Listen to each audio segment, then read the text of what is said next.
Good morning and welcome. My name is Reese. And I'm Farah. And you're listening to Team 18 News. We have had an eventful day consisting of lies, deceit and corruption involving TYCO. TYCO are a security systems company incorporated in Ireland based on the stock market. In recent discoveries have linked to scandal right at the top of the tree. Our news correspondent Dan Gibbs is at the scene.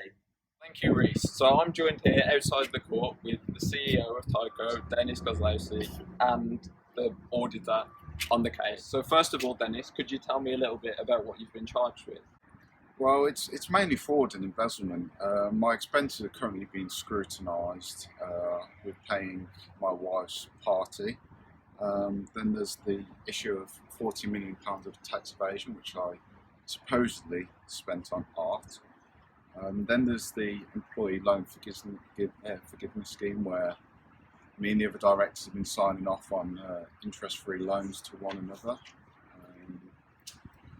Then there's the share option, where we sold shares without the shareholder acknowledgement, and so they're not too happy about that.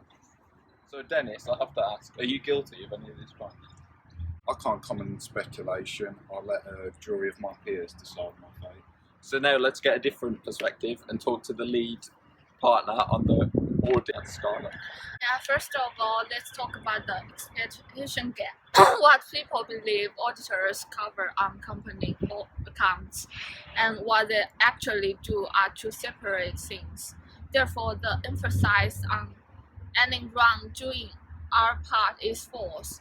We don't believe we would be liable for any fraudulent activities that may be uncovered. Okay, thanks for listening and back to the studio. Thanks for that, Dan. Now we have some footage of the scandal at TYCO International. The early 2000s were full of highly publicized securities embezzlement, corporate and accounting scandal.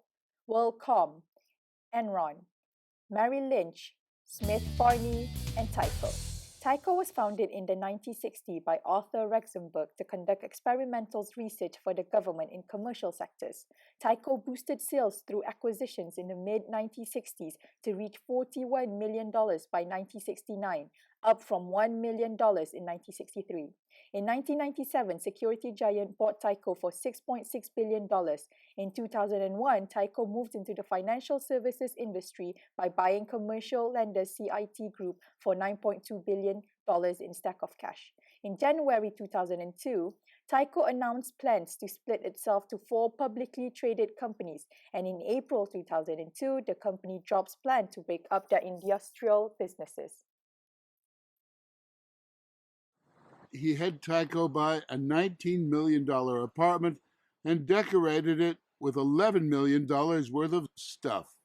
And then there was the 40th birthday party for Kozlowski's wife Karen in Sardinia. It was togas galore, a 4-day festival of flesh. Let's rock. Hey, where did we go? Jimmy Buffett was flown in for the music, and guests were treated to a special cake, an anatomically correct woman with exploding breasts. Kozlowski and Swart pleaded not guilty and appealed everything they did was authorized. Even though lawyers defended them as honest executives, Kozlowski and Swart still had to serve 8 to 25 years of prison time and paid $239 million in restitution and fines. There's certainly a lot going down there, but who is to blame for these occurrences? Is it the auditor's fault for not picking up any fraudulent acts? Is it down to TYCO itself for not having stricter controls? Or is it simply the simple fact if people can embezzle, they will, and there will never be any change to human nature? I'll leave it up to you. That's all we've got time for tonight. You're listening to Team 18 News. Have a good evening.